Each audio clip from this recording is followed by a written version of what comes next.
আলহামদুলিল্লাহ ওয়াসসালাতু ওয়াসসালামু আলা রাসূলিল্লাহ বাদ। মোহতারাম, সম্প্রতি কাবার পাশে বিয়ের অনুমতি দেওয়া হয়েছে।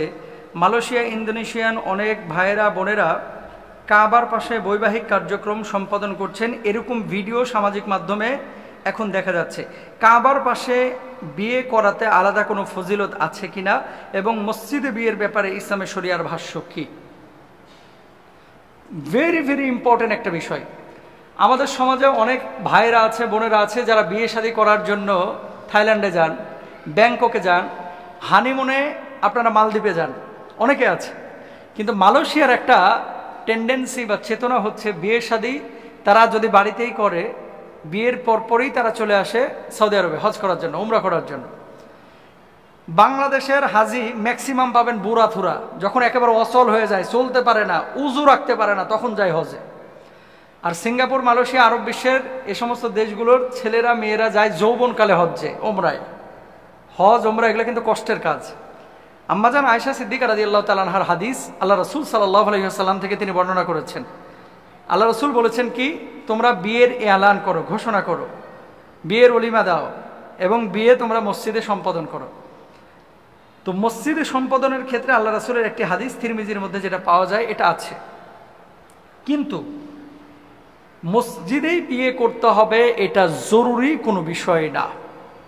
এখন হেরেমের পাশে, কাবার পাশে 4-5 দিন আগে আমি একটা ভিডিও দেখলাম, আসলে কলিজা শীতল হয়ে যায়। হেরেমের এই চত্বরটা বুঝেন, এটা কি বরকতের চত্বর। আহা, আমার পরিচিত একজন সিরিয়ান ভাই, তিনি উমরায় এসেছেন নতুন বিয়ে করে। তো গল্প হতে হতে তাকে জিজ্ঞেস করলাম যে নতুন বিয়ে করেছো, 1 সপ্তাহ হয়েছে, এখনই উমরায় চলে আসলা, কারণটা কি? আমি বাচ্চা নিতে যাচ্ছি। তো বাচ্চা নিতে যাচ্ছ, বাড়ি থেকে কি নেওয়া যায় না? স্ত্রীর সাথে মেলামেশা করার পরে আল্লাহ তাআলা তো একটা ফয়সালা করতে পারেন।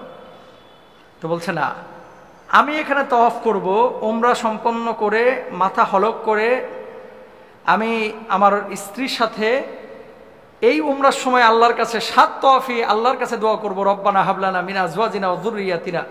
এই দোয়াটা আমি করব এই কারণে যে আল্লাহ তুমি আমাকে একটা সৎ সন্তান দান করো। তো তওয়াফ করার পরে যদি আল্লাহ চায় আমার তো গুনাহ মাফ করে দিতে পারে, সাই করার পরে আল্লাহ গুনাহ মাফ করতে পারে, হালাক করার পরে আমার গুনাহ মাফ করতে পারে। তার মানে আমি ওই সময়টা একটা বরকতের মুহূর্তে থাকি, একটা ভালো সময় থাকি। সেই সময় স্ত্রীর সাথে মেলামেশা করলাম আমি হোটেলে গিয়ে।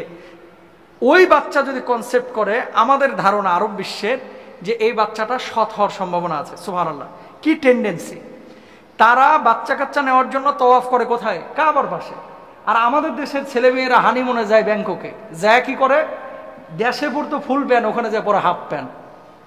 অনেক মেয়েরাও আছে এরকম, দেশে পড়তে মনে করেন একেবারে হিজাব, দেখতে রাবিয়া বসরির মতো, আর ওখানে যায় মনে করেন মাশাআল্লাহ একেবারে খচ্চরের মতো, খবিসের মতো আচরণ, ছোট্ট গেঞ্জি পরে, প্যান্ট পরে, এভাবে বাস হানিমুন করে বেড়াচ্ছে।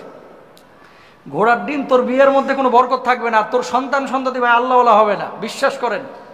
এই সমস্ত কাজ যারা করে, অর্থাৎ নিজের শরীর, এই উলঙ্গ দেহ প্রদর্শন করে, মেয়েদের পেটটা তো দামি পেট, এই পেট থেকে কিন্তু মিজানুর রহমান আজহারি বাইর হয়, এই পেট থেকে কোরআনের পাখি আল্লামা সাইদি হুজুর বের হয়, এই পেট থেকে কিন্তু আহমদ শফি সাহেব বাইর হয়, এই পেট থেকে কিন্তু বড় বড় আলেম ওলামা বাইর হয়, তাই না?